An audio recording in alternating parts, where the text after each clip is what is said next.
Asignado en la opción señalada, institución de asignación UNAM. ¡Sí quedé!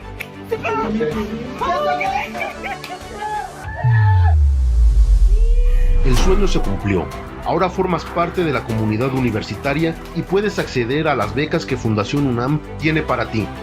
Conoce nuestros programas en www.funam.mx y en nuestras redes sociales.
Bienvenidos al ciclo de conferencias Universidades por la Ciencia, organizado por Fundación UNAM y el Consorcio Universidades por la Ciencia. Les agradecemos que nos acompañen y el interés en estas conferencias.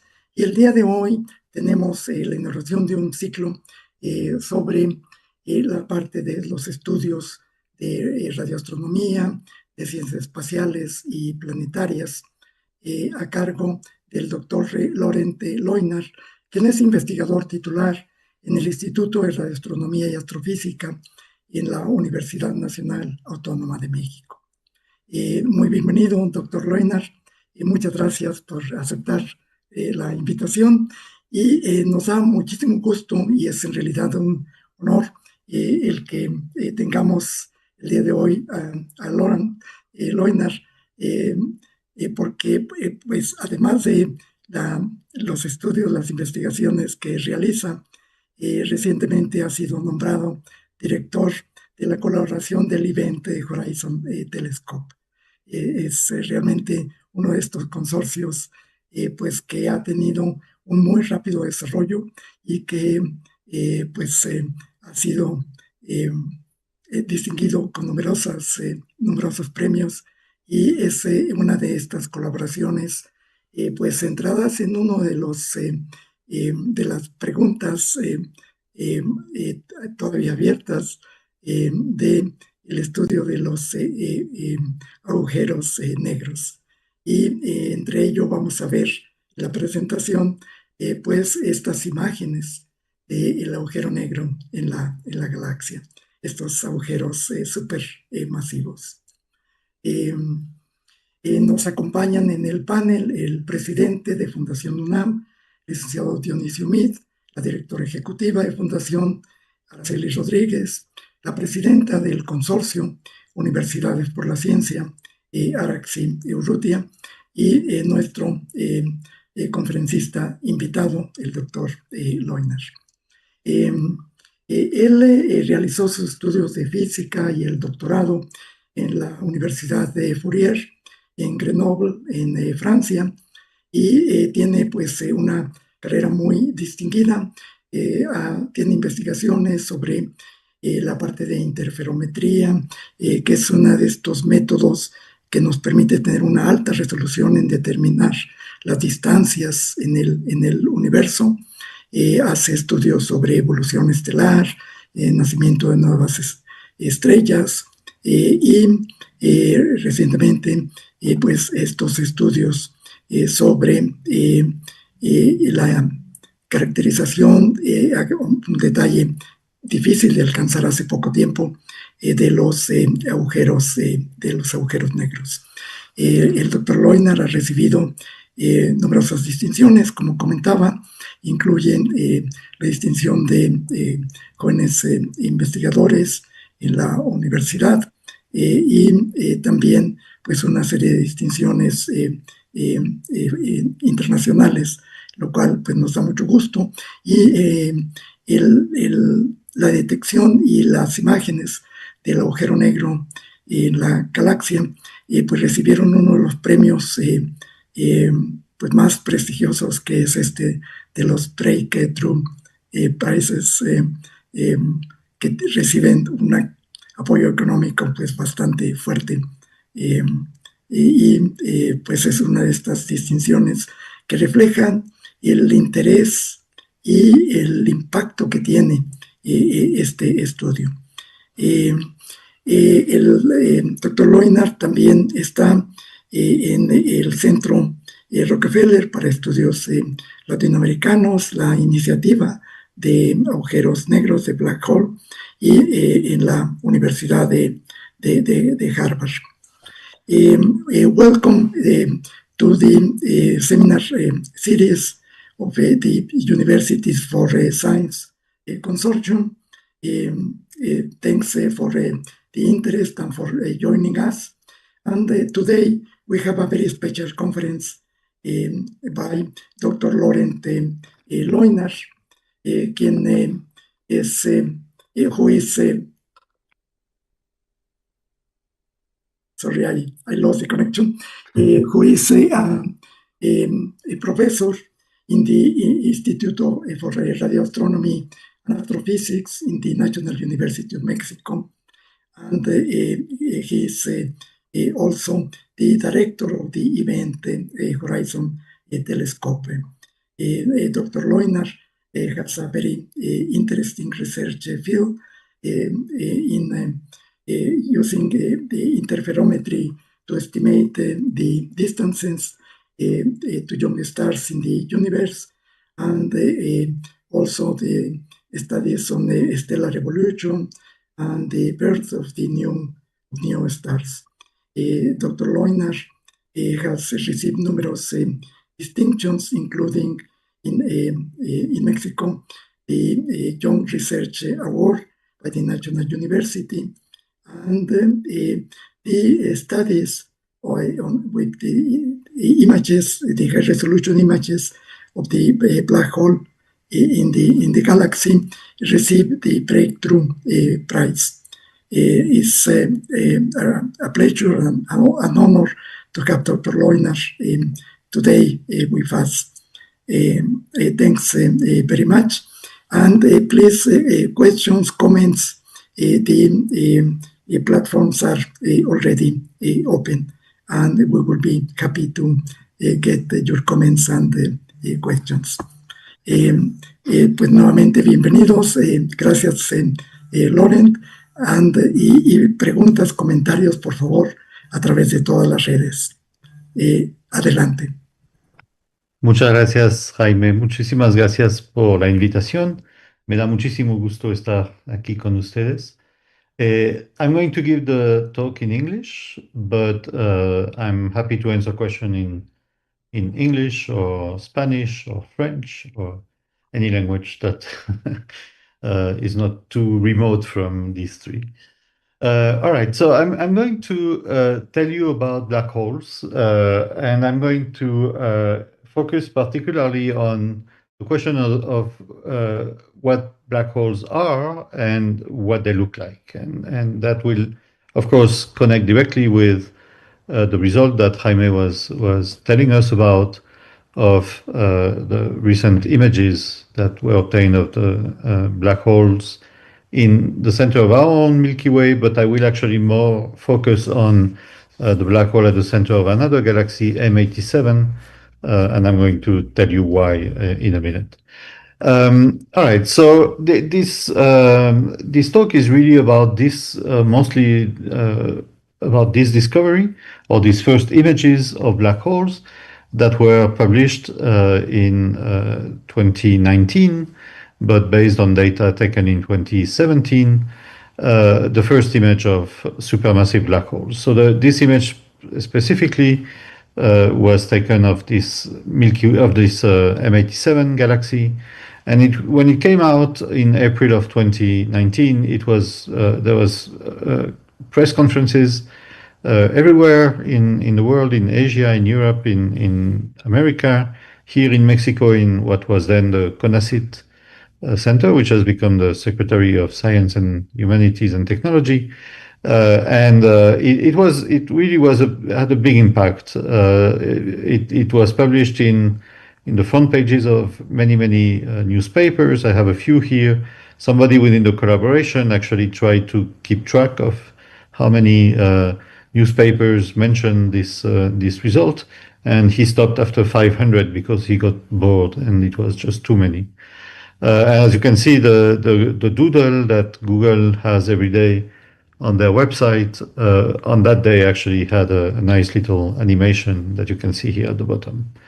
More recently, this same image, just to show the impact outside of science, the same image, this image of M87 taken in 2017, was actually included in the permanent collection of the Museum of Modern Art in New York City. And it is only the second image related to science and technology that's included in the MoMA collection. Of course, the MoMA collection is almost entirely an art collection, but there's two scientific and technology images in the permanent collection. One is this image of M87, and the other one shown here at the bottom is the photograph of Armstrong's boot on the surface of the moon when they got there at the end of the 60s. So that really shows kind of the impact that that this image has had, outside even of the scientific and technological community. But what I will focus on in this talk is really related to the science of what we've been doing. So I will try to explain what a black hole is. I will try to convince you that black holes do exist in the universe. I will spend a little bit of time speaking about what I think is actually one of the most important topics nowadays, which is where do these black holes come from? How did they form? And we have some answers to this, but it's still a very much open question. And then I will explain what we think they should look like, and or what we thought they should look like before we made the first image. And I will show the first image, which happens to look exactly like what we expected. And I will finish the talk telling a little bit about why these images are important and what they tell us about fundamental physics, essentially. All right, so let me start by explaining very quickly what a black hole is. So a very nice way to consider this problem is to think of a cannon on the top of Mount Everest, say on a very high mountain on Earth, and thinking about what happens if this cannon throws projectiles horizontally like this. It doesn't have to be horizontally, but it's just easier if we make it this way.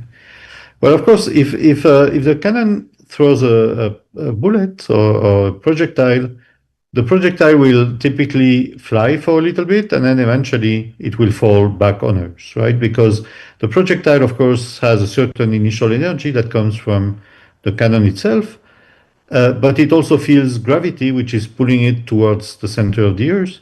And so the balance between these two things is such that eventually the projectile will fall back on Earth. But if we consider the situation where the cannon is very, very powerful and can increase the energy that it gives to the projectile initially, as this energy increases, as this kinetic energy increases, it will fly farther and farther, right? And there comes a point where if the energy is sufficient, then although the projectile will feel this pull of the Earth towards the center, its initial energy will be sufficient that it will curve less than the curvature of the Earth. And when that happens, that projectile will essentially never reach back the ground. It will reach this equilibrium where the energy that it has is sufficient to fight against the gravitational pull, and it will stay in orbit around the Earth. And this is what happens with this first little ellipse that's shown here, where the energy is just sufficient for the projectile to stay in orbit. So if we do that, we essentially that's essentially how we put satellites in orbit around the Earth. Not exactly, we don't throw them horizontally, we throw them vertically, and we cannot give it in an instantaneous way enough energy to remain in orbit. But through a sequence of stages, this is essentially what's happening. And so one can then ask the question, what happens if I keep increasing the energy of that projectile? And what's going to happen is that it will continue to remain in orbit, but in an orbit that it's shown here as the circle, and then again as the second ellipse here, this orbit is going to get bigger and bigger and bigger. In other words, by giving it more energy, we are going to make it such that the projectile will be able to go farther and farther from the Earth. Initially, it stays very close. With a bit more energy, it goes a little farther. With more energy even, it goes even farther. And there comes a point when, if the energy is sufficient, in fact, the projectile is able to escape completely from the gravitational field of the Earth and escape the Earth completely. So typically we don't want to do that because we do want the satellites to stay in orbit around the Earth. But in principle, it is possible to give a satellite or a projectile enough energy that it will in fact escape from the solar system even. So, and it's actually a fairly simple matter to calculate what is this initial energy that we have to give the projectile so that it will be able to escape the gravitational pull of the Earth. It turns out for the Earth, if we wanted to do it as I'm describing here with a cannon, we would have to throw the projectile at a velocity of 11.2 kilometers per second, which is a very high velocity, right? It's we can't really do that, but if we could do this, we could send a projectile on a trajectory that will escape from the Earth. And that velocity, that initial velocity that we need to give the projectile so that it will escape, is called the escape velocity, very naturally.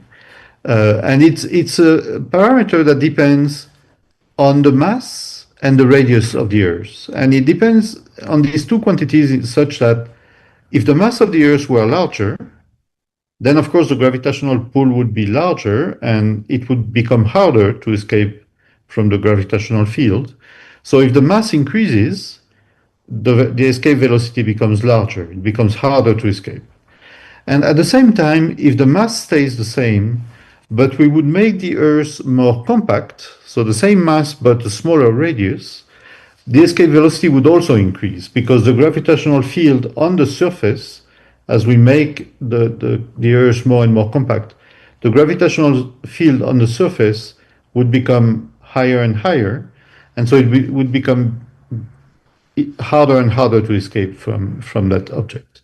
So for instance, if I would make the Earth, instead of having a radius of 6,000 kilometers, if I would be able to make the Earth the same mass, but only 1,000 kilometers in radius, then instead of needing 11 kilometers per second to escape, I would need 30 kilometers per second. It would be harder to escape from this. And then we can play this game of saying, and what if I make it 10 kilometers instead of 1,000 kilometers?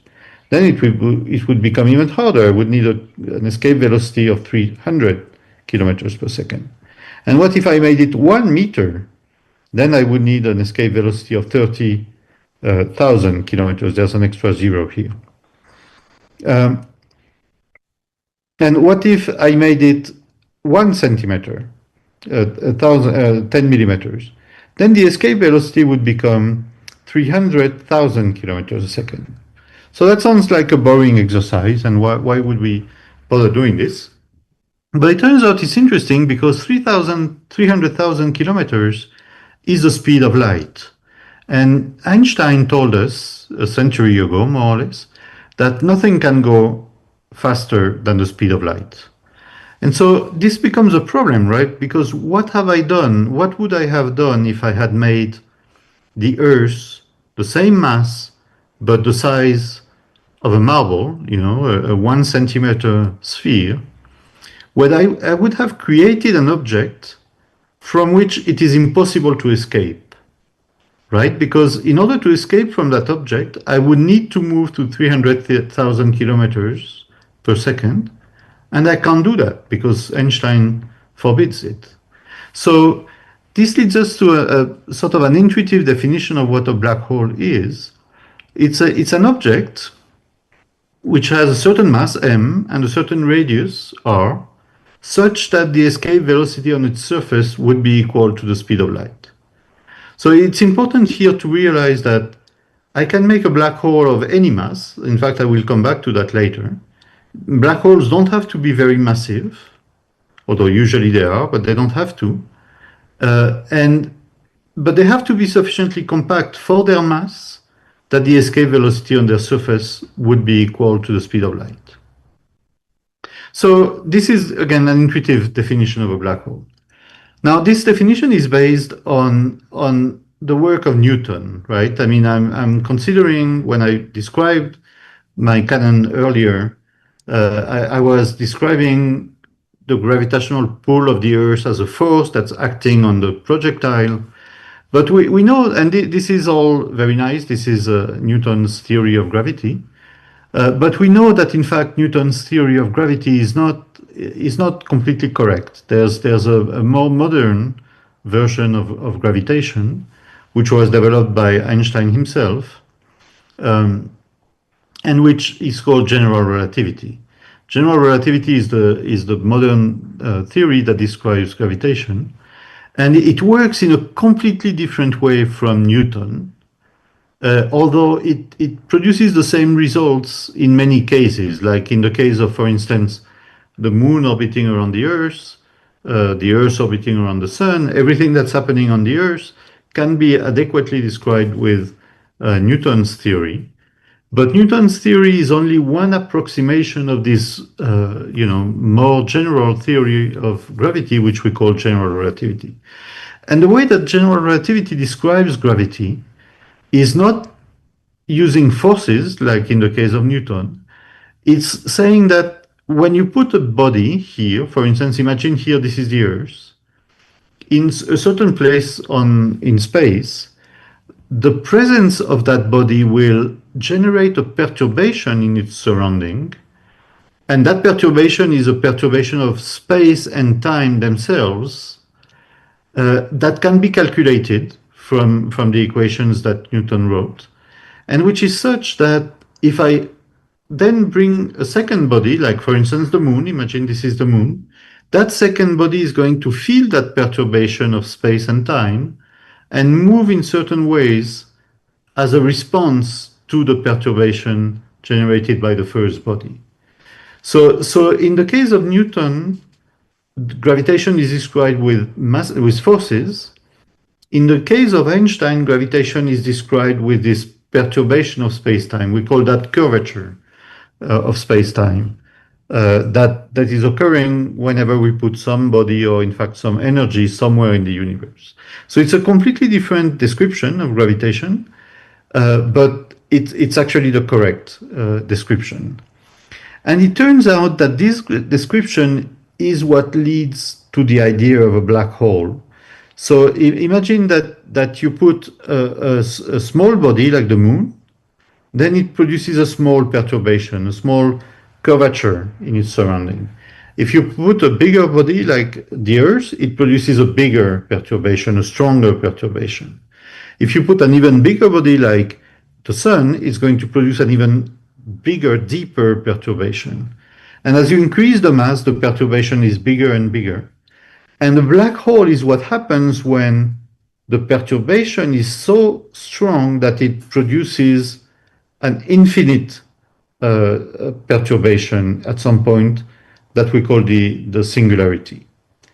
And so in the case of Newton, in the case of Einstein, the description of a black hole is this description where the perturbation is infinite. We call that singularity.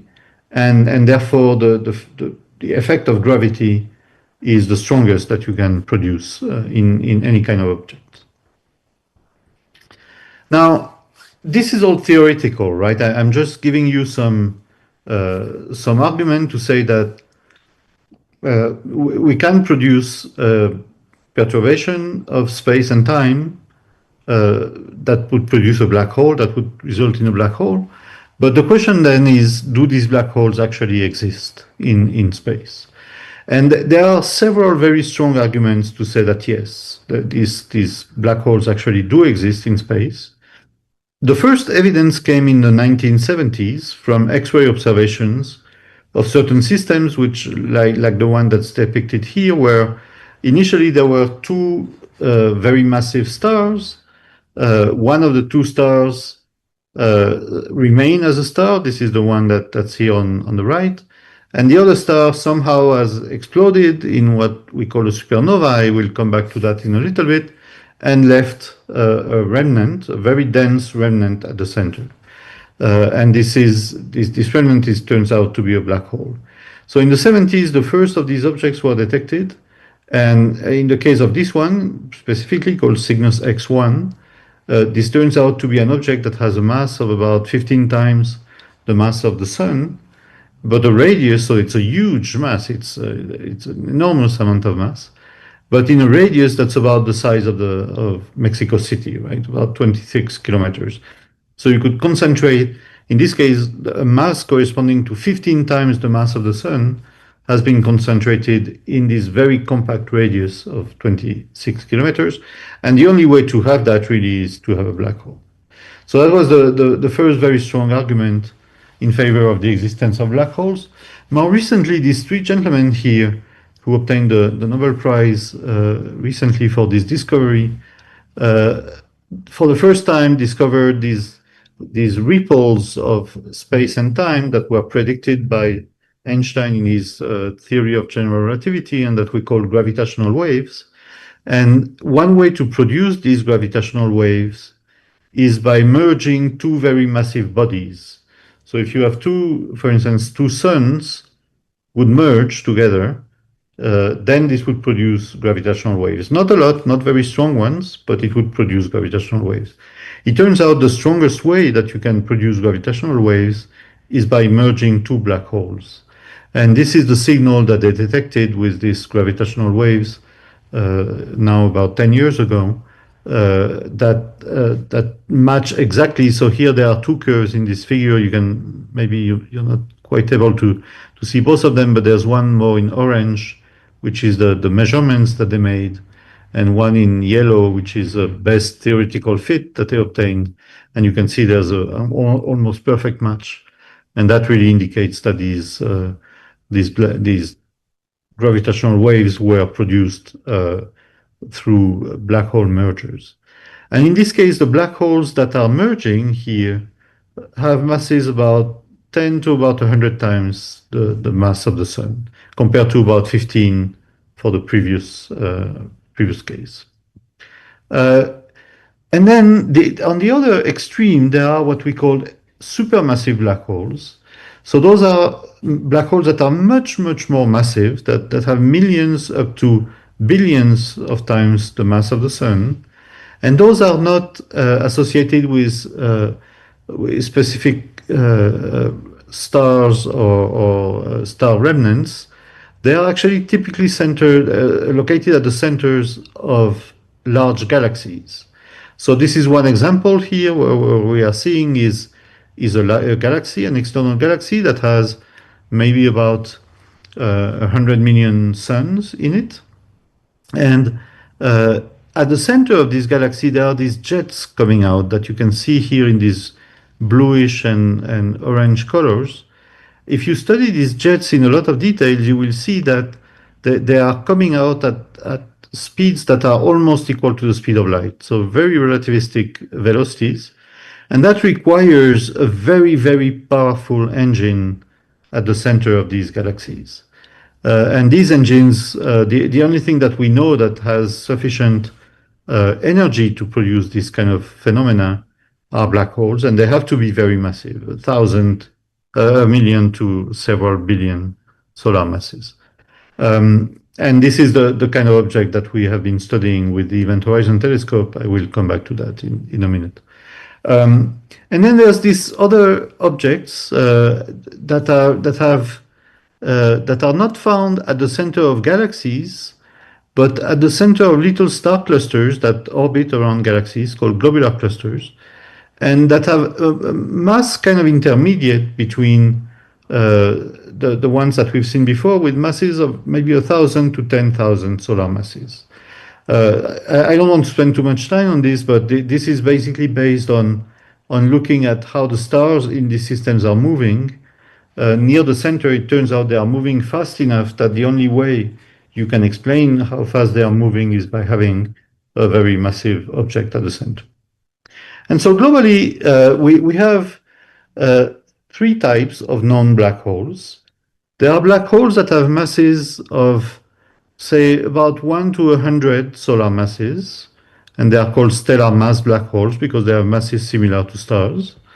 There are supermassive black holes with masses from, say, about 100,000 to several billion solar masses.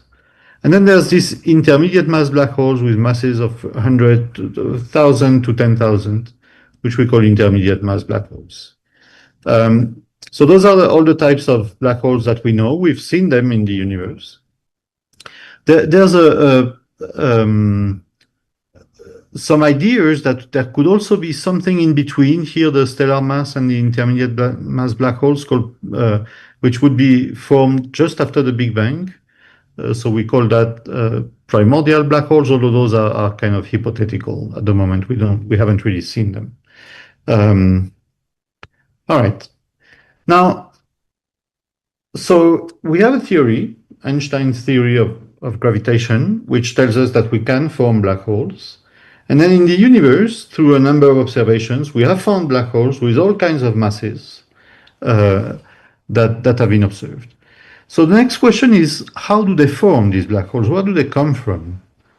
And we only really have one mechanism that we can to explain these black holes, and I'm going to move out of the presentation and show you this little video in the meantime. And this is what happens to a very massive star at the end of its life.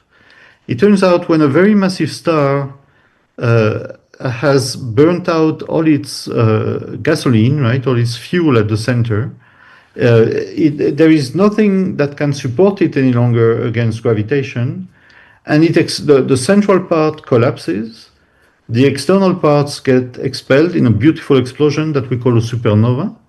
And that forms at the center here a black hole that has a mass that's a fraction of the mass of the initial star. So for this to happen, the initial star needs to be at least 10 solar masses, maybe 20. And the object that's formed at the end maybe has, of order 10 solar masses. So it's a natural phenomenon to explain the formation of the stellar mass black hole that I showed earlier. So the black holes like this one with a mass of 15 solar masses, maybe the lower mass ones in the gravitational waves that have masses a bit larger, right? So these are this is a mechanism that can explain some of the black holes that we are observing. However, we don't really know how more massive black holes form. So black holes of mass, 10,000 and higher, 10,000 times the mass of the sun and higher. We don't have a good theory to explain those at the moment. So there are a number of proposals, theoretical proposals, but we don't really know where these black holes come from. In particular, the very massive ones that are at the center of galaxies like this with masses of billions of solar masses, we really don't know where they come from, and that's one of the big problems of current astrophysics. But nevertheless, they exist. So the next question that we can ask is, so what would they look like if we actually could take a picture of these black holes? What would they look like? And there's a very important prediction of Einstein of general relativity that bears on this question, and it is the prediction that in the theory of Einstein in general relativity, that perturbation, that curvature that massive bodies produce in their surrounding, they can bend light when it comes nearby. This is not the case in Newton's theory. Newton's theory, as you remember, is based on the notion of force, and the force between two bodies in Newton's theory is proportional to the product of the masses of the two bodies and to the inverse of the square of the distance between them. We've all learned that in high school, right? So, but because the force is proportional to the product of the masses, it only acts for bodies that have a mass, right? And light does not have a mass. And so in the theory of Newton, light does not feel gravity. If it passes next to a massive body, a ray of light will just continue straight as if the massive body was not there. Whereas in Einstein's theory, it does feel the presence of the mass and it bends in a certain particular way that can be calculated from the theory.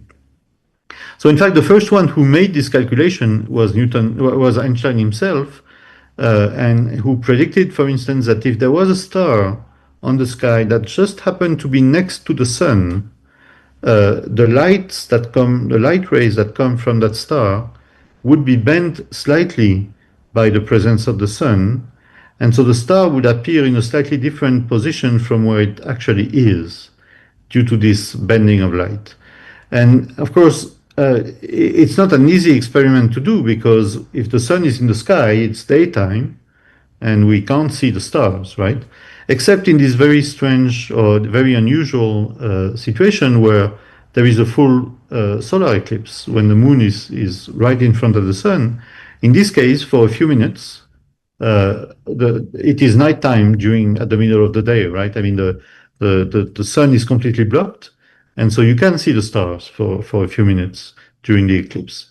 And so this gentleman here, a British physicist called Eddington, organized an expedition to an island in Africa in 2019 to take advantage. So that's shortly a few years after Einstein produced his theory of general relativity. And he organized this expedition precisely to catch a solar eclipse and measure the position of stars around the sun during the eclipse and compare them to the positions of these same stars when the sun is not along the way. And he confirmed that indeed light is bent by the presence of the sun. So it was a very nice confirmation of Einstein's theory. And I think it is one of the things that made Einstein so famous so quickly, that he had predicted something very counterintuitive, and it was very quickly confirmed that he was right. And so this bending of light rays due to the presence of a mass is particularly relevant when there's a black hole, because this curvature that bends light rays is extremely strong around black holes. This is the strongest case where the curvature is present. And so if you consider, for instance, here, a situation where you have a black hole here somewhere, and from the right of the screen you are sending light rays in the direction of the black holes, but passing at different distances from the black hole, then you will see the following, right? If you consider a light ray that passes fairly far from the black hole, like this one, then the gravitational curvature is small enough that it will just continue straight as if nothing had happened. But if it starts passing a little bit closer, then the same thing that I was describing earlier with the sun starts to occur. So this light ray is going to be bent a little bit by the presence of the black hole here. But as I consider rays that pass closer and closer to the black hole, then the curvature is stronger and stronger, and the deviation will become larger and larger. So for instance, this light ray here is really bent significantly. So an observer who is somewhere here and receives this light ray will think that it's coming from up there at the top of the screen, but in reality, it's coming from a different distance. And it gets worse and worse as we go closer. For instance, this light ray gives almost a full turn around the black hole before escaping, right? So again, an observer who's there at the top of the screen would think that the ray is coming from the bottom, when really it's coming from the right of the screen. And it gets stronger and stronger as you consider light rays that come closer and closer to the black hole, to the point where if you have a light ray that has the bad luck of crossing what we call the horizon of a black hole, so this is that surface from which the escape velocity is equal to the speed of light, so that light ray, that photon, crosses this surface, it can never come out again. It's captured by the black hole, because in order to come out, it would have to move faster than light, but of course, light ray moves at the speed of light, not faster. And so this light ray would not be able to escape again. So at the very center, the light rays are completely captured by the black hole. And not so close to the center, but in the vicinity, the presence of the black hole will bend the light rays in very strange ways. And the consequence will be that if we take an image of a black hole, the presence of the black hole will make the image appear completely different from what it would look like otherwise, because of these bending effects. So for instance, if I'm looking at a black hole, imagine I'm here at the left of the screen, and I'm looking in the direction where there's a black hole, and behind the black hole there's a nice disk, like this, nice galaxy. So what I would see would be quite different from what the nice galaxy actually looks like. First of all, the central part would be completely gone. There would be a region that I don't receive any light from that galaxy, because the light that should have gotten to me has been absorbed by the black hole here at the center. So there's a region at the center that would be completely black, completely dark, that we actually call the shadow of the black hole. And then around this, the image would be somewhat different from what it would look like in reality, because of this distortion caused by the presence of the black hole. So let me show this in a slightly better way, using this animation that was made by a student called Dominic Chang at the Black Hole Initiative in the US. So what he's looking at here is a disk. At the center, there's a black hole. Around the black hole, there's a disk, and by moving the mouse like this, I can make it seen almost edge on, or a little bit inclined, or almost face on. And this is what the disk really looks like. It's a very thin disk. You can see if I make it almost exactly edge on, it almost disappears because it's a very, very thin disk. And this is the distribution of the material in the disk. Now, what I would actually see if I take into account the curvature of the light that comes from this disk caused by the black hole at the center is this.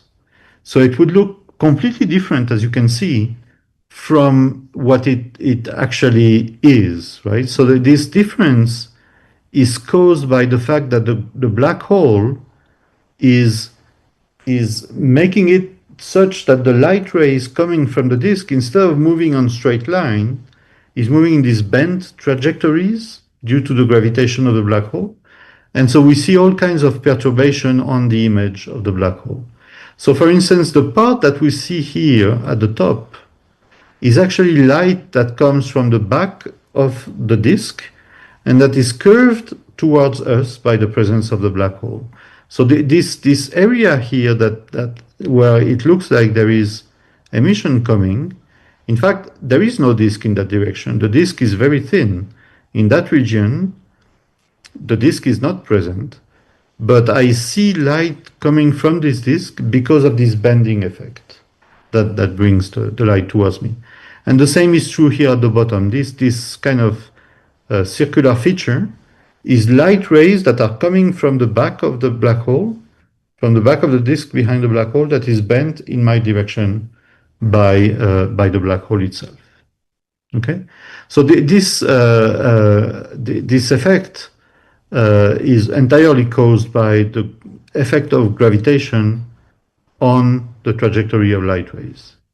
Now, I want you to see one thing, and it is that in all of these images, there is one feature that's always there. So the disk can look a little bit different. In this case, it looks kind of elongated. In this case, it looks like almost a UFO, right? A platillo volador. But independently of what I'm seeing, there's always this dark region at the center. This dark region is precisely the region that is caused by the absorption or the capture of light rays by the black hole. And so this dark region, called the shadow, is really considered the hallmark, the demonstration that we have a black hole. It doesn't really matter the details, how the disk is distributed and how it is seen, if it's very edge on or not so edge on. Always there's this dark region at the center associated with the shadow, and which is considered, the signature of the presence of a black hole. Now, all right, so this is another nice simulation that shows the same thing. So one could ask then, so what are these astronomers doing, right? I mean, we know that black holes exist. We've seen them, or we've identified them. We even know where they are. The very massive ones, for instance, are at the center of galaxies. And from this work that I just showed, this kind of simulation that I just showed, we know what they should look like, right? They should look like this. They should have sort of a bright emission region, and at the center a dark region called the shadow, and associated with the capture of the light rays by the black hole. So why don't they, these astronomers, why don't they just take a picture already and verify that this is true? But before you take out your cell phone and try it yourself, there is a little catch. And this little catch is that although black holes are big by human standards, so for instance, the black hole at the center of our own Milky Way is about the size of the central part of the solar system. The black hole at the center of M87 that I showed at the very beginning of the talk is about the size of the complete solar system. So it's a big object by human standards. But they are also very, very far away. So for instance, M87 is about 50 million light years away. And so even though the black holes are big intrinsically in their physical size, they are so far away that they look really, really small on the sky.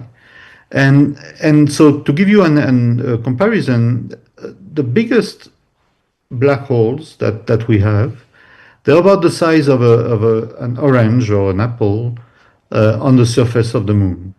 So in order to make an image of this kind of object, we would need to have a telescope that have enough angular resolution to be able to see a single apple on the surface of the moon. To give another analogy that I actually prefer, it's about the size of one single atom seen from 1 meter. So in other words, in order to build a telescope that could see this kind of structure in a black hole, I would have to build a telescope that would be able, that would have a resolution such that if my own eyes had this resolution, I could see individual atoms in my own hands, right? So this is the difficulty. The difficulty is not, theoretical, it's completely practical. It's to build a telescope that has that kind of angular resolution. And it turns out the angular resolution of any optical instrument, a telescope, but also microscope, it goes as the ratio of the wavelength that we are looking at over the size of the instrument. In other words, if you want to make the resolution as small as possible, as good as possible, you need to build a very big telescope. And in this case, the only way that we could make such an image was to build a telescope the size of the Earth. In order to have enough angular resolution, we had to build a telescope the size of the Earth. So of course they won't let us cover the whole Earth with mirrors to make a telescope. So we had to be a bit more inventive. And this gentleman here, Shep Dolman, was the leader of this project. Had the idea that the way to do this would be to use interferometry, and instead of covering the whole Earth with a telescope, to use telescopes distributed over the entire globe, but make them work together in a way that would produce an interferometer, and that would have the angular resolution of the same angular resolution as if we had a telescope the size of the Earth. So there's now about a dozen telescopes in the array. The most northern one is in Greenland.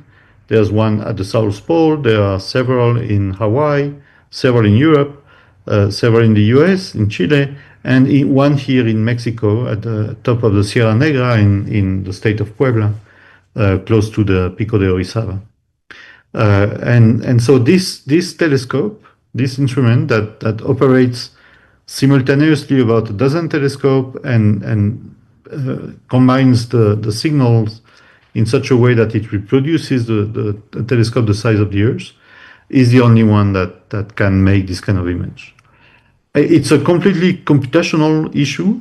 You can see here one of the members of the collaboration, Katie Bauman, with the disks. So it's petabytes of data that are taken every night in order to make these images. And you can see her here when the first image was obtained that already showed kind of a ring structure. And so when this was done,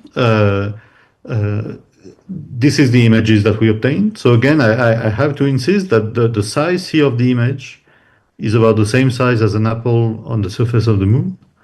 And you can see clearly the structure that we were expecting to see, that we thought we should be seeing in a black hole, a bright ring of emission surrounding a dark area at the center associated with the shadow of the black hole. So that region, the dark region here, is really the key that tells us that we have a black hole here at the center.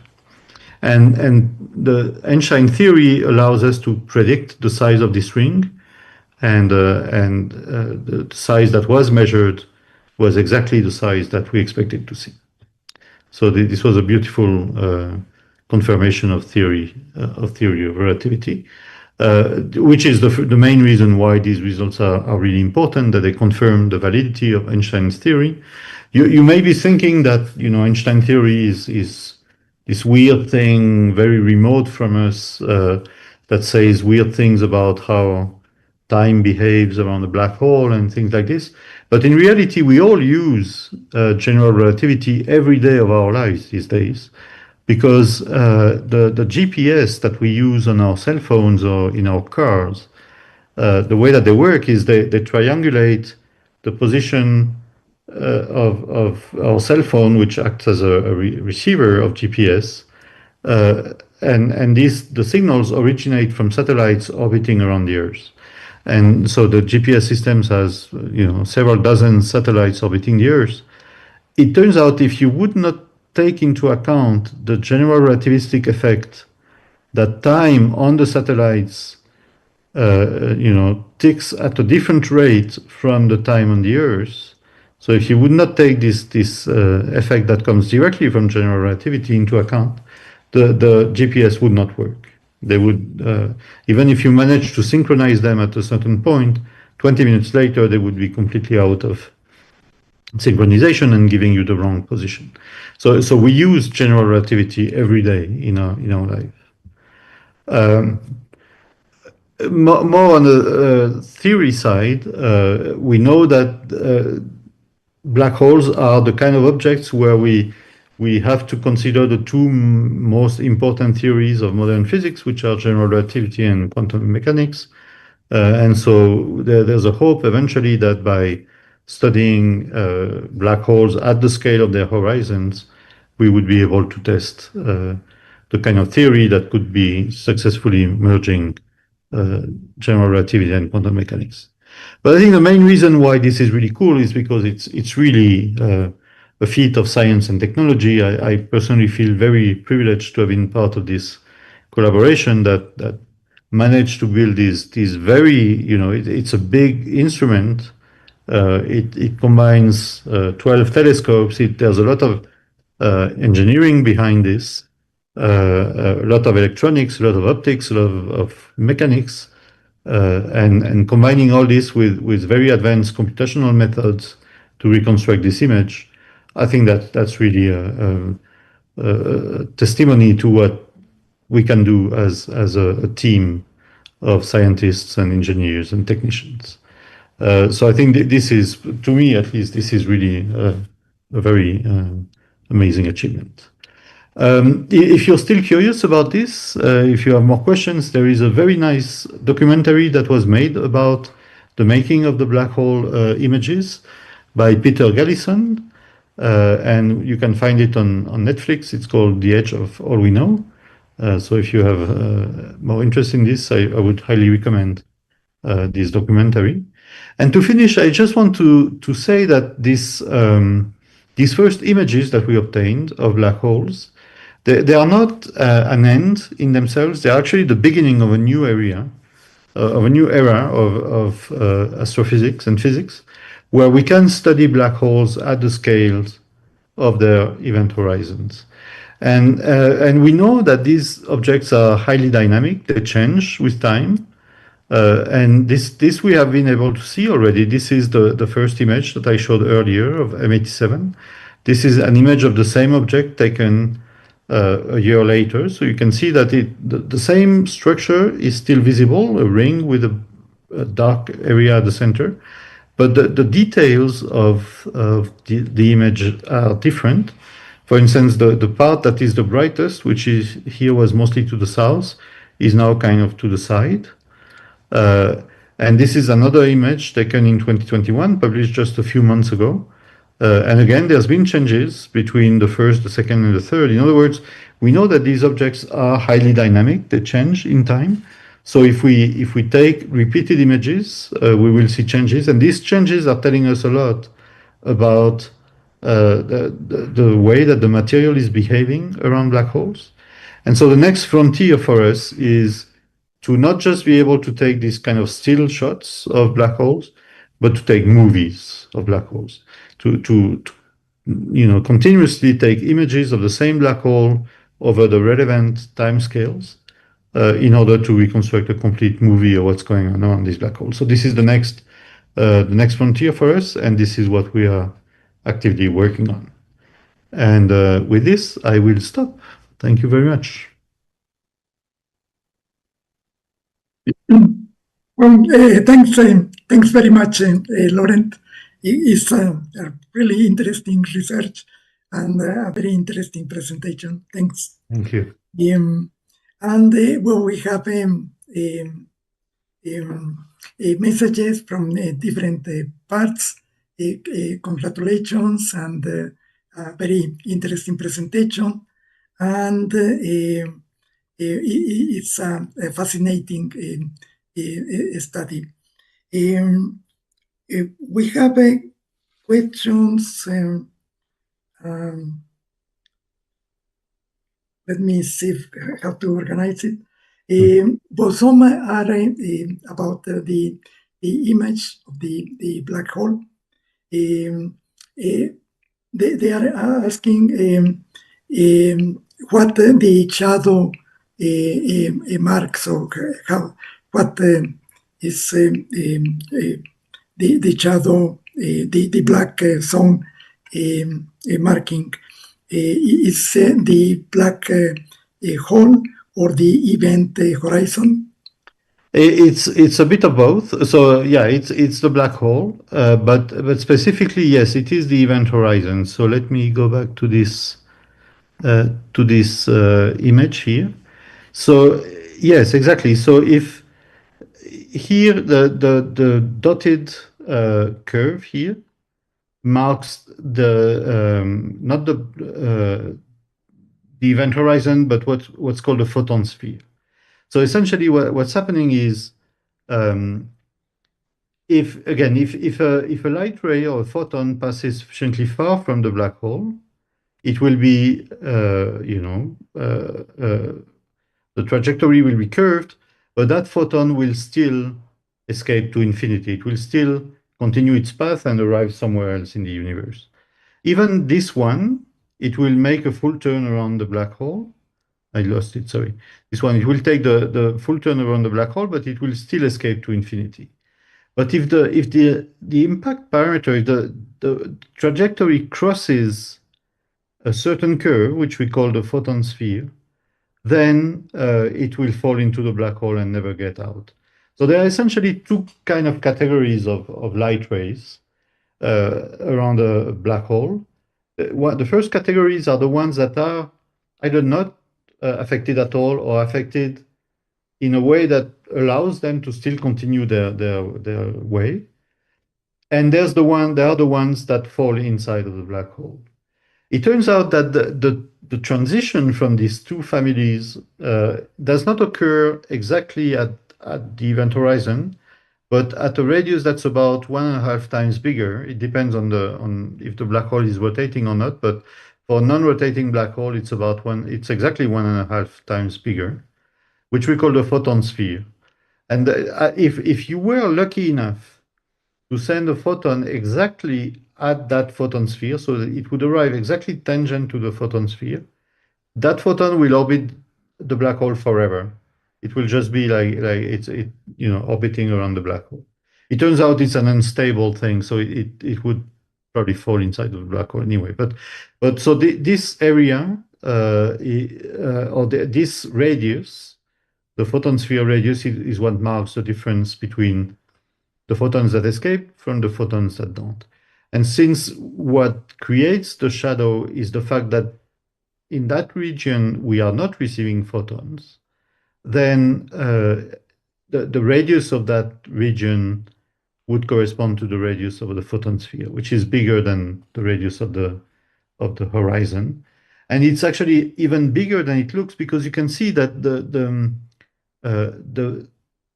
as the photons approach, they will always feel, so even the ones that will not fall into the black hole, they do feel the gravity.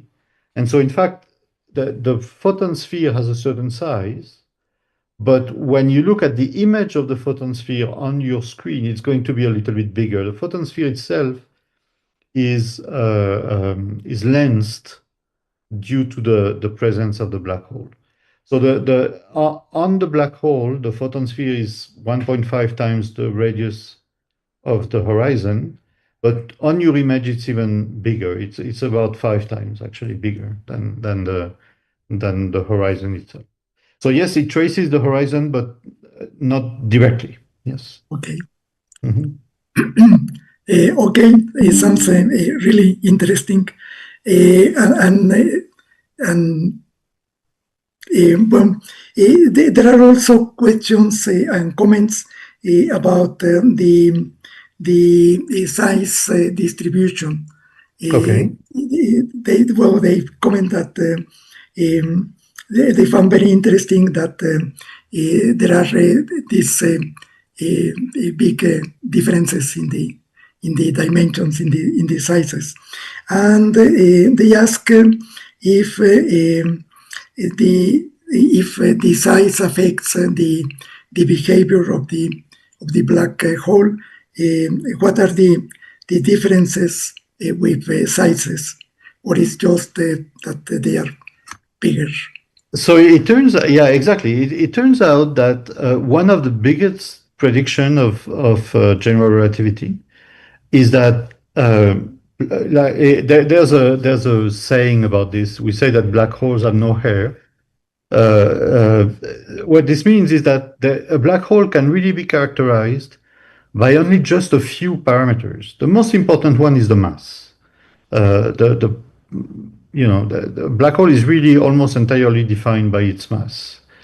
It also is defined by how much it's rotating. So rotating black hole produces, for instance, a shape of the shadow would be different for a rotating black hole than a non-rotating black hole. Both the size and the shape. But that's kind of a small perturbation over the mass. And then, in principle, black holes could have electric charges. It could be slightly positive or slightly negative.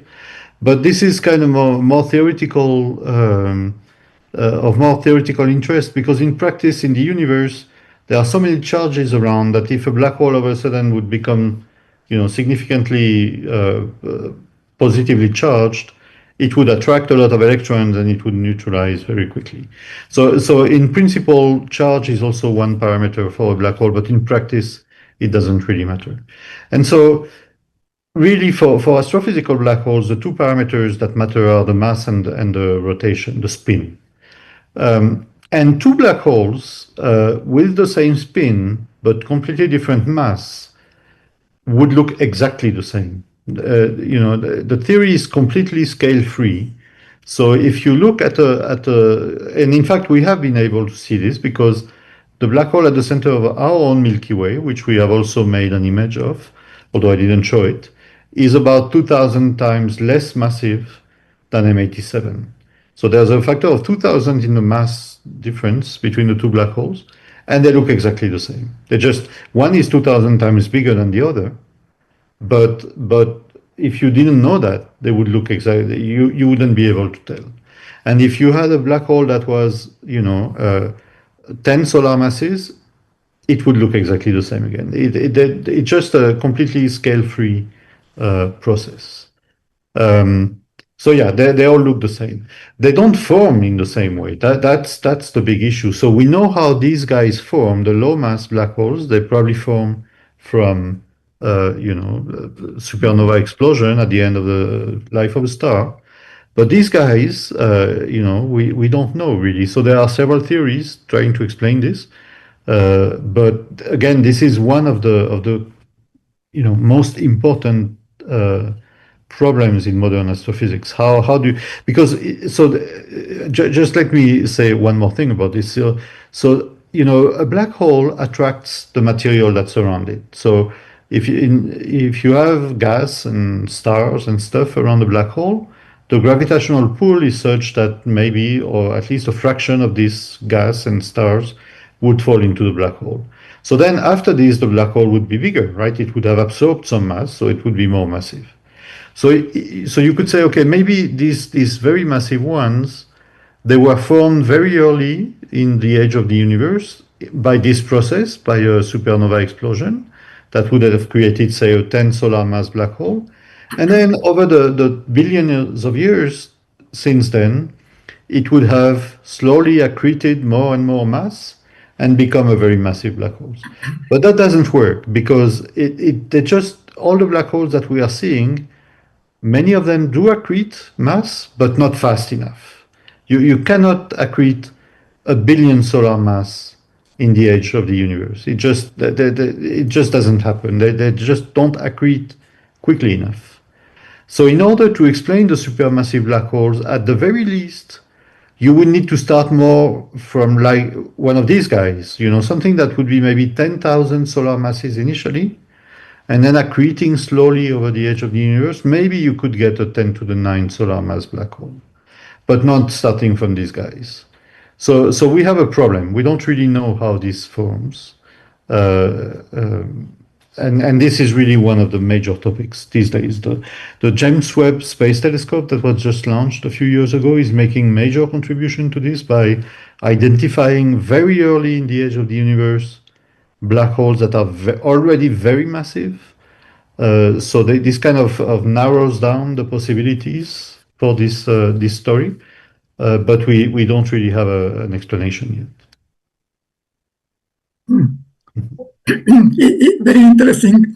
Actually, there were questions about the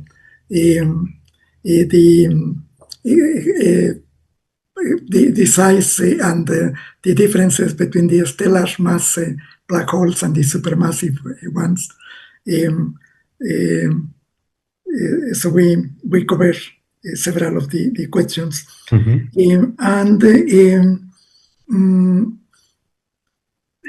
So are there when did the supermassive black holes form? So they also they were present in the early stages, or?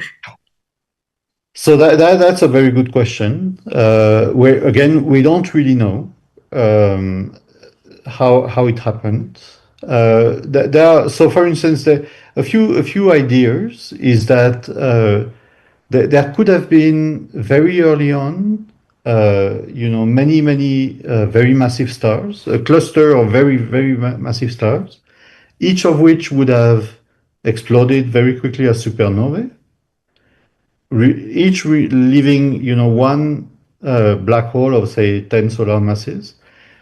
And then somehow this could have been merging and all together and forming a 10,000 solar mass black hole, for instance. That's one possibility, right? Another possibility would be even that maybe you didn't even need to go through a stellar phase. Maybe there was just a big lump of mass very early in the age of the universe that just was sufficiently dense and massive to collapse as a black hole immediately. So there are several, or maybe there was a very massive star that lived very quickly and formed a very massive black hole at the end. These are all kind of possibilities that have been presented. There's also, I put them here just as a bit of a provocation, actually, because they are very uncertain, but just after the Big Bang, as I said earlier, for a black hole to form, you don't really need a lot of mass necessarily, but you need this mass to be compressed into a very small volume. Yes. And it turns out that just after the Big Bang, the average density of the universe was very high and not very much smaller than the density that you would need to form black holes. So one idea is that maybe just after the Big Bang, there was this very dense material filling the universe. Maybe there was some fluctuations, and so some parts just got massive enough or dense enough to form black holes. And we call those hypothetical things because nobody's really seen them and we don't know if they really existed. We call them primordial black holes. So they are primordial in the sense that they form just very early in the history of the universe. And those could have had any mass, really. from very low mass to fairly high masses. And it turns out the very low mass ones would have already evaporated. There's a mechanism that Stephen Hawking worked out where black holes can evaporate. So the very, very low mass ones could have evaporated, but maybe there's a possibility that that some of them could have survived and be massive enough to maybe be the ones that would then accrete and become the very massive black holes that we see today. That's another theory that has been looked into. So there's just a lot of open questions here. If people have interest in this is really an interesting problem of modern astrophysics. Oh, okay. Well, this is really interesting. There was also actually a question about the Hawking's radiation. Okay. If this affects the size or the dimensions of the event horizon. Yeah.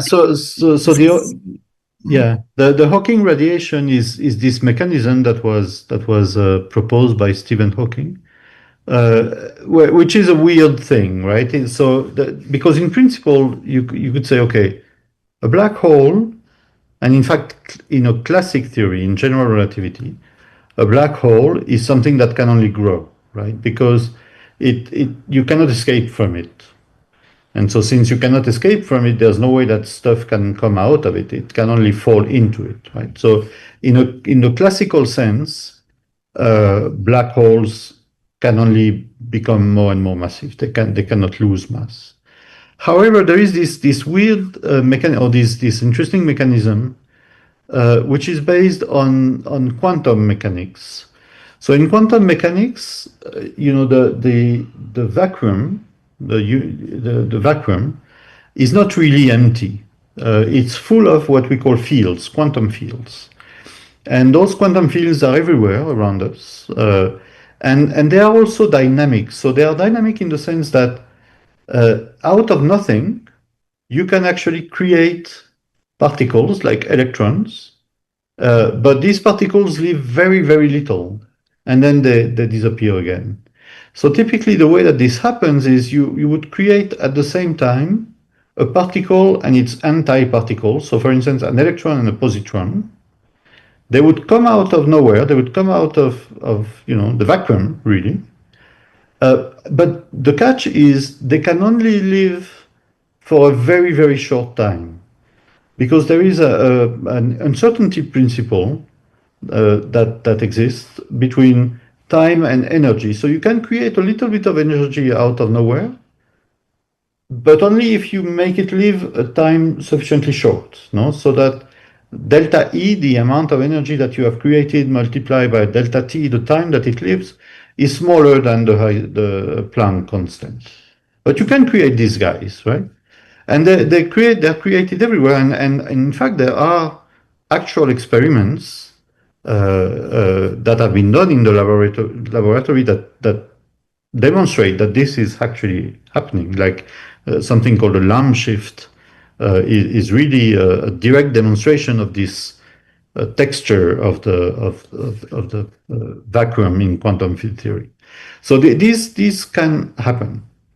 What Hawking realized is if that happens just outside of the horizon, there is a slight chance that one of the two particles that are created cross the horizon. So the positron crosses the horizon. So it fell into the black hole, and it cannot come out.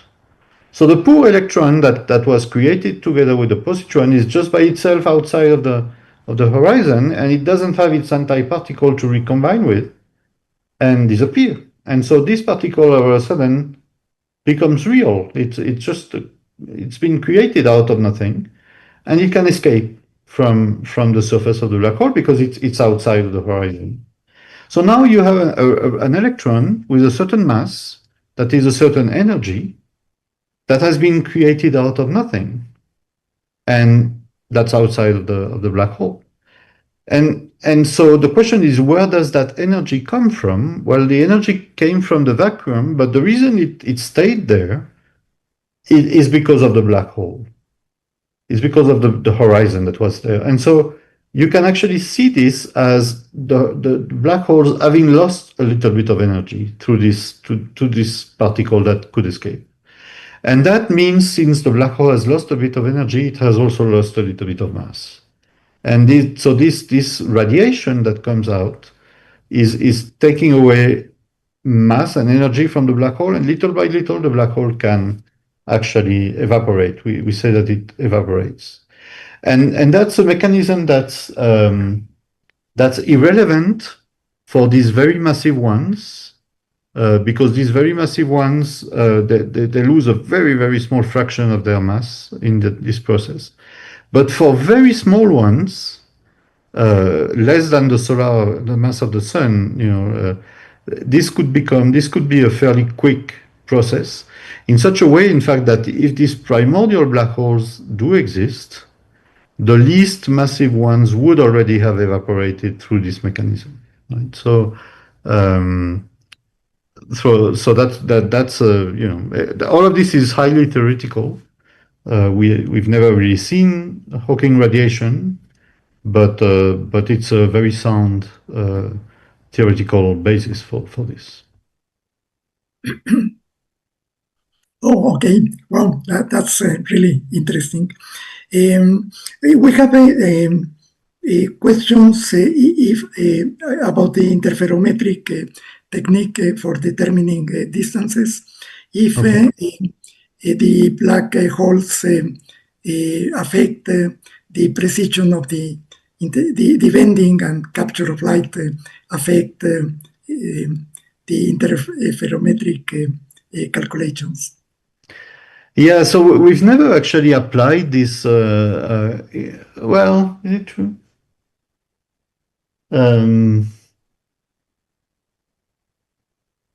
No, it's not true. Actually, there's a group in the US that has applied this technique of radio interferometry to measure distances to black holes, to the low mass black holes, to these guys, the ones that are formed from supernova explosions. In fact, it may even be this one. I don't remember. It may be this one itself, Cygnus X1. So what happens? The answer is no, because what you see in this case. So the size of the horizon in the case of Cygnus X1 or any of the low mass black holes in our Milky Way is really, really small. There's no way we could actually make an image like the ones I showed for this kind of mass. The reason is because the size of the shadow is proportional to the mass. So if you have for instance, M87 has a mass of 3 billion times the mass of the sun, whereas this one is only 15 times. So that means that the size of the shadow for this specific object is very, very, very small. And so we can't resolve that. We would not be able to make an image of this. But we can still see the material around without being able to see the shadow, but we can still see the material around. And this material is not strongly affected by the light bending. And so we can, and it's been done actually we could use the brightness of this material in radio to measure the distance to these black holes. It can be done. It would only become a problem if you have such a high resolution that you would start to see, this kind of image. Sorry, I can't find one. Like this, right? Where you would have to ask yourself, so where is the center exactly? And that would affect the precision of your measurement. But we are nowhere close to that for the low mass black holes yet. Okay.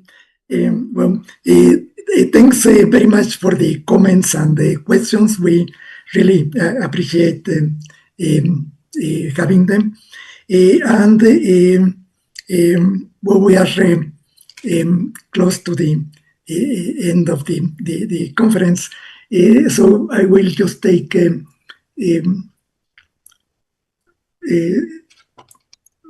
some additional questions. One is that was very interesting, this consortium for the event Horizon, and they ask how, if they are interested, how can they participate in the studies, and how is the consortium organized with the different telescopes. That's a very good set of questions. Yes. So the consortium is really organized around the telescopes themselves, the observatories themselves. So what typically happens is that each observatory, for instance, the LMT, the Large Millimeter Telescope here in the US, it's a telescope that was built for doing other things, right? It was built for observing star-forming regions and, high redshift galaxies, all kinds of things. But it has the properties, the size and the location and the kind of instrumentation on it that makes it adequate for participating in this kind of consortium. And so all the telescopes that have this kind of infrastructure in 2016 have signed an agreement to work together to make this first image of a black hole. So this was, at the time, there were a dozen signatories, some institutions in Europe, others in Asia, others in Chile, others in the US, etc. And so they've built a consortium this way. And then the consortium has grown by incorporating new researchers. So I should say, in fact, that there's a number of ways that you can participate. It's not just astrophysicists in the consortium. We are nowadays about 500 people in this collaboration. And there are astrophysicists, there are mathematicians, there are computer scientists, there are technicians of different kinds, engineers, people doing very theoretical work on Einstein's theory, but also people developing, for instance, very quick microelectronic chips that are used to detect and digitize the signal at each of the telescopes. So you should not imagine the collaboration as a group of astronomers. It's really a much broader consortium than this. So if you're interested to join, unfortunately, there is no sort of citizen science attached to this project yet. This is something that we've been thinking about, but it's really kind of a difficult thing to implement given the nature of the data that we are collecting. But if you're a student in physics or astrophysics, I would recommend that you try to get in touch with somebody who is on the consortium, and if you have the time and the interest in participating, certainly we are constantly including new members. So if you're a bit lost and you don't know who to contact, you should contact me. I can put you in touch with someone who most of the younger members of the collaboration have joined by doing their undergraduate or graduate thesis on a project related to the consortium. So that's I'm assuming that the person who has the question is a student or a younger member of the community. So if that's your case, yes, it's probably the easier way to get in touch. I should also say, if you didn't find this exciting, there's even more exciting stuff coming. In that precisely the size, so the angular resolution that we achieve depends on the size of the telescope. And we already have a telescope the size of the Earth, so we can't grow much.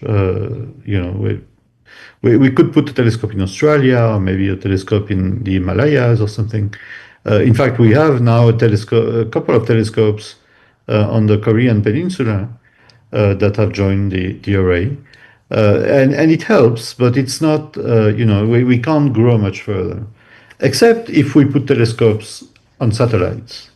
And this is actually, there are two projects now that are being developed, one in the US and one in Europe, to add telescopes on satellites orbiting the Earth that could, multiply the angular resolution by, at the moment, we are considering maybe a factor of 3 or 4.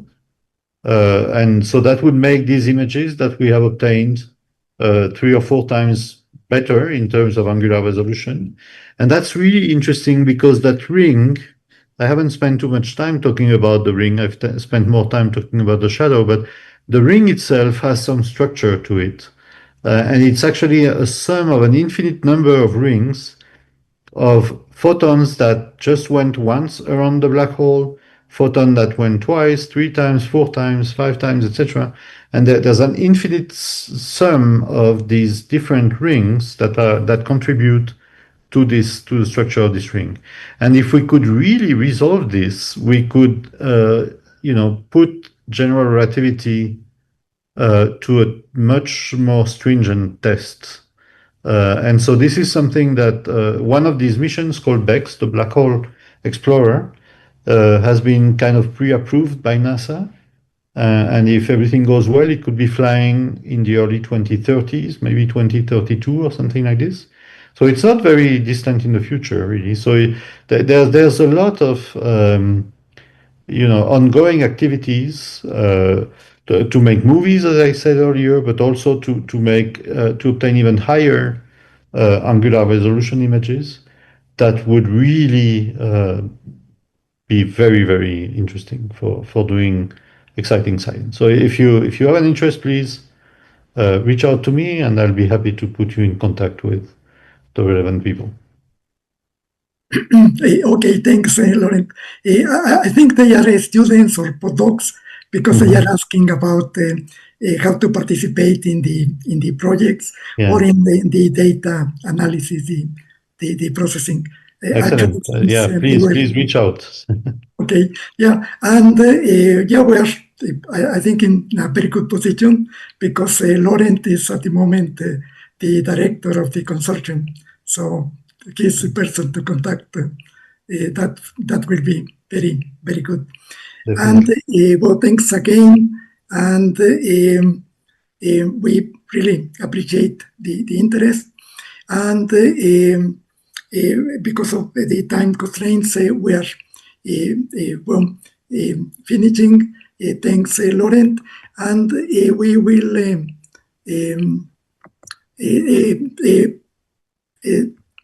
have the comments by our president of the UNAM Foundation, Dionisio Meade.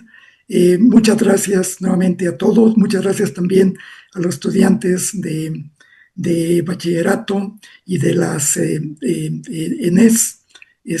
Siempre es un gusto tener estudiantes y bueno, pues la parte de radioastronomía, astrofísica, pues es un campo realmente fascinante con muchísimos desarrollos y vamos a pasar a el cierre y pues con mucho gusto pasamos con el licenciado Dionisio Meade, presidente de Fundación UNAM.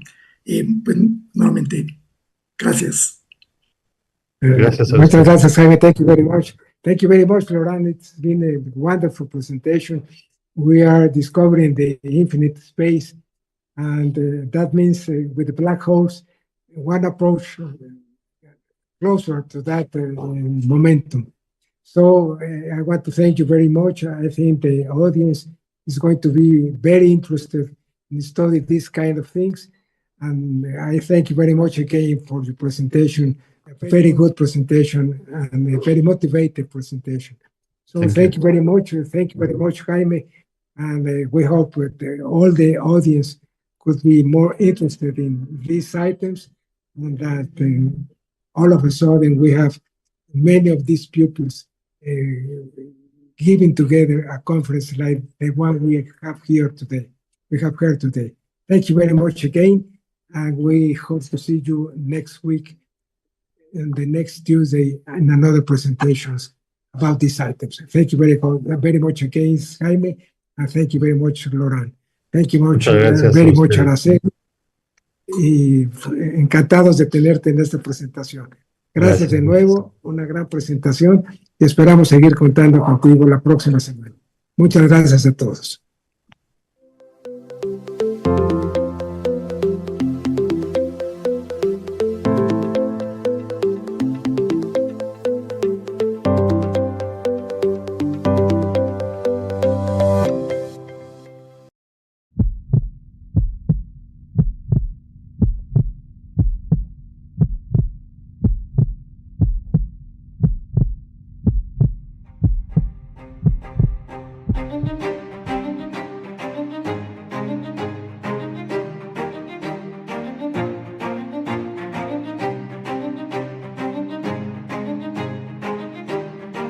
Asignado en la opción señalada, institución de asignación UNAM. ¡Sí quedé! ¡Sí quedé! El sueño se cumplió. Ahora formas parte de la comunidad universitaria y puedes acceder a las becas que Fundación UNAM tiene para ti.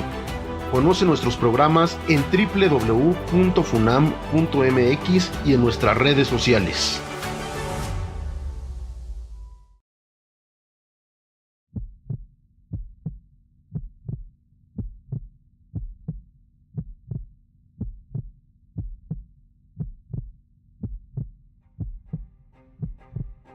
Thank you.